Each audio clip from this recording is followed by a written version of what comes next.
नमस्कार, मी डॉक्टर कविता राणे. लक्षवेधीमध्ये आपल्या सर्वांचं स्वागत. 2025 चा दसरा मेळावा म्हणजे उद्या होणारा दसरा मेळावा, राज्यभरात विविध ठिकाणी या दसरा मेळाव्याचं आयोजन केलं जाते. हा महाराष्ट्राच्या नव्हे तर देशाच्या राजकारणातील, समाजकारणातील एक महत्त्वाचा टप्पा असेल. कारण राष्ट्रीय स्वयंसेवक संघ या विजयादशमीला 100 वर्ष पूर्ण करतोय. भारताची स्वातंत्र्य चळवळ अगदी ऐत भरात असताना स्थापन झालेल्या राष्ट्रीय स्वयंसेवक संघ ही संघटना गेली 100 वर्ष भारताच्या राजकीय आणि सामाजिक जीवनामधला एक महत्त्वाचा बिंदू बनून राहिली आहे.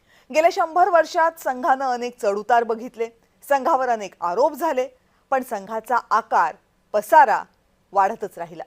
2014 नंतर देशाच्या राजकारणात हिंदुत्ववाद हा शब्द ठळकपणे रुजला आणि त्यानंतर संघप्रणित विचारांचा प्रसार आणखी जोमानं व्हायला लागला. देशाच्या राजकीय घडामोडींवर संघाचा प्रभाव असला तरी राजकीय घडामोडींशी संघाचा प्रत्यक्ष संबंध कधीही नव्हता. काटेकोर रचना, कडक शिस्त, विचारांवर आणि उद्देशांवर ठाम असलेली ही संघटना शतकोत्तरी वर्षामध्ये पदार्पण करते.